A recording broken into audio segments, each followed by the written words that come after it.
We did it. We survived our first job.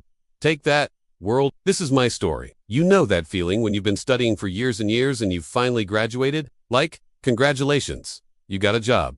This is your first taste of independence. But when payday came, it didn't feel like a victory. It felt like panic. Your bank account finally had money. And yet, by the next week, you're already broke. What happened? Let's unpack it. First scene, the I deserve this trap. Most fresh grads fall into what I call the reward spiral. After months of job hunting and pressure, your first instinct is, I deserve this. And you're not wrong. But the problem starts when you try to make up for all the things you could unafford before. Upgrade your phone, treat the whole barcada, buy gifts for your parents, impulse shopping checkouts. Suddenly, the 20K feels like monopoly money. Second scene, bills you didn't expect. Then comes real life. Ate, bayaran mo una yung maral ko. Uy, may ambag ca. Ba, sa. Groceries, lob mo nako, pankolong. No one tells you that income comes with invisible strings. Family needs, daily expenses, transport, food. 1 week in, you're already stretched. Third scene, the psychology of first-time money. You weren't taught how to manage income. You were just told to get one. So when it finally comes, you panic spend. You use money to feel adult, even if it's not strategic, because deep inside, you're still trying to prove something, that you made it, that you're not a burden, that this job was worth it. Fourth scene, guilt plus pride equals budget chaos. You want to save, but you feel guilty not giving. You want to invest, but you're also pressured to enjoy. And worst of all, you can't admit you're overwhelmed, because everyone around you keeps saying, hey, may sweldo ka na. Okay, ka na. But you're not okay. You're scared. Fifth scene, what to do next. If your first salary disappeared, don't panic. You're not irresponsible. You're just uninformed. Here's what you can do. Number 1, write down where your money went. Don't hide from the numbers. They're not there to shame you. They're there to tell you a story. Be curious about it. Why did you spend what you spent?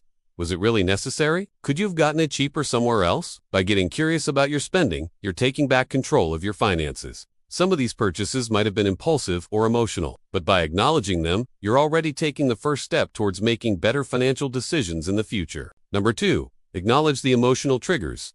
Guilt, pressure, excitement. These are normal, especially for first-time earners. You feel guilty about not being able to help out more at home or not being able to buy everything that you want for your family. You feel pressured to spend because you want to show off your new lifestyle. Or you feel like you need to keep up with your friends, who might be earning the same amount as you. You feel excited about finally having money to spend on whatever you want after years of scrimping and saving. These emotions are valid, but it's important to acknowledge them and understand why you're feeling them so that they do end up controlling your finances. The goal is not to feel bad about spending money, but to make conscious choices about where your money goes. No. 3. Set a bare minimum savings rule. This means setting a minimum amount that you will save every month no matter what. This could be a fixed amount like 100 pesos or a percentage of your income like 10%. The idea is to have an emergency fund to fall back on when unexpected expenses arise. An emergency fund is like a safety net that can help you avoid going into debt when life throws you a curve. Having one can give you peace of mind, knowing that you have something to fall back on when things go wrong. To build an emergency fund, start small and automate your savings. Set up a direct deposit from your checking account to your savings account every payday. That way, you won't even have to think about it. Just remember to be patient. Building an emergency fund takes time, but it's worth it in the long run.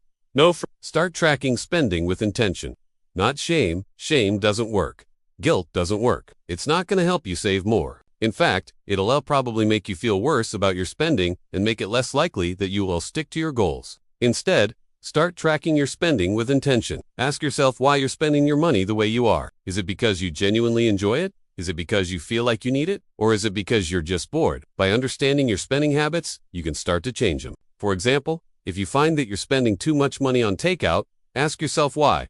Is it because you're lazy? Is it because you don't know how to cook? Or is it because you just don't have time? Once you figure out the root cause, you can come up with a plan to address it. Maybe you can meal prep on the weekends, so you have healthy food ready to go during the week. Or maybe you can sign up for a cooking class to learn how to make some easy meals. Whatever it is, make sure it's something that works for you and your lifestyle.